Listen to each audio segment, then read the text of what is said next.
one other interesting thing. There's the basic story, and if you want to get into it, of you guys doing hair, but I'm more interested in the recording because it's such a unique recording for its time. Yeah. It kind of presages a lot of things that come later. It's even in Queen. I was listening to it. It's almost like hearing Queen before Queen. All that crazy vocal stacking you guys are doing. I'll never forget. You played on that record. Oh, yeah. Like crazy because I read something about how hard it was to record. Well, because it has a lot of crazy time changes, but I don't know if that's true. You tell me. You were there.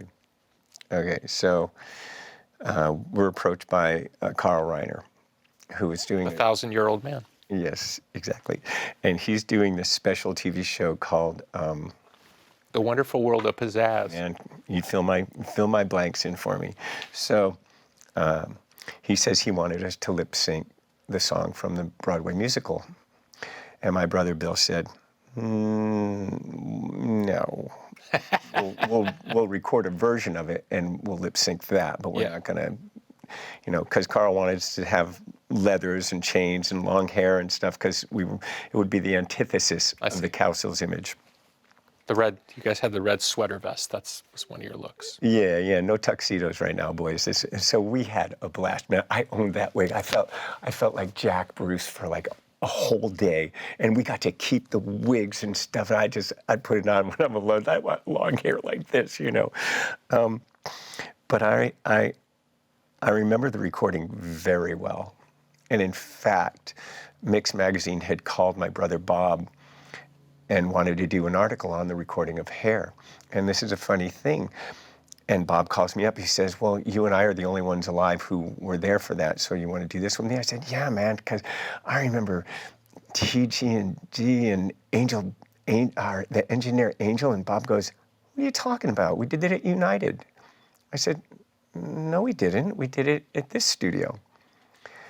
And the guy's name was Angel. I thought that was a unique name for a man. Johnny, we didn't do that. And so, Bob and I have this little dynamic sometimes, because I'm the younger sibling still. Yeah.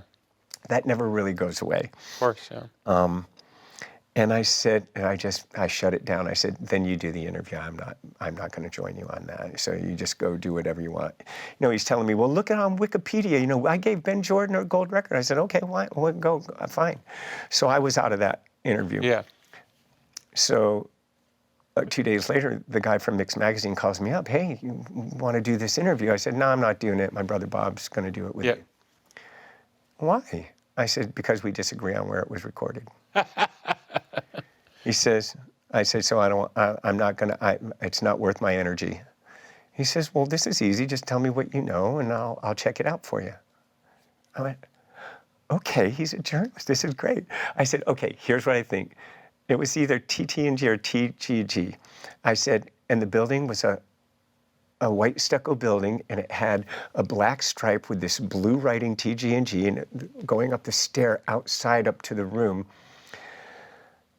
And I think it was on like Highland or something.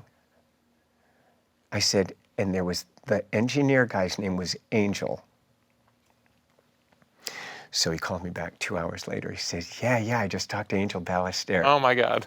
and your brother Bill gave him a gold record where he tore out the RAFF sign and wrote to Angel Ballester, thanks so much, because my brother Bill got that studio for us. Now, we always recorded at United, but this was for a TV show, and we were just going to do this ourselves. And I just felt so vindicated after that. So basically, you guys produced the record. Oh, yeah, Bill and Bob produced that. Yeah. And it took 58 takes because I kept slowing the goddamn bridge down. And I'll never forget that, and where everybody was sitting in the room. And it was Angel Ballester, man. That was so cool. I was so glad to be right. Because there's got all those weird stops in it. There's no, but I'm saying there's no click track. So how do you manage to record like that? That's how everybody recorded without a click track. No, what I'm saying is, what I'm trying to say is there's all those weird stops and there's like vocal breaks. Yeah. Is somebody singing live and that's sort of like the guide and then? Yeah, usually. Okay.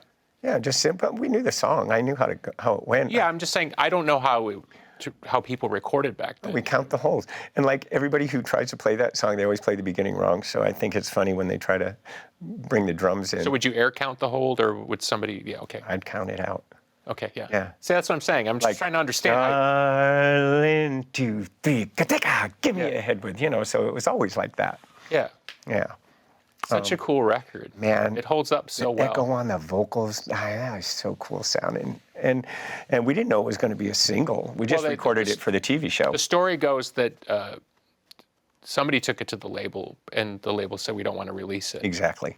And one of your brothers played it at WLS in Chicago. And we were there. Got a strong reaction, and they still didn't want to release it. No, and that guy got fired, but that song went on fire just from that. How is that Just from that one time.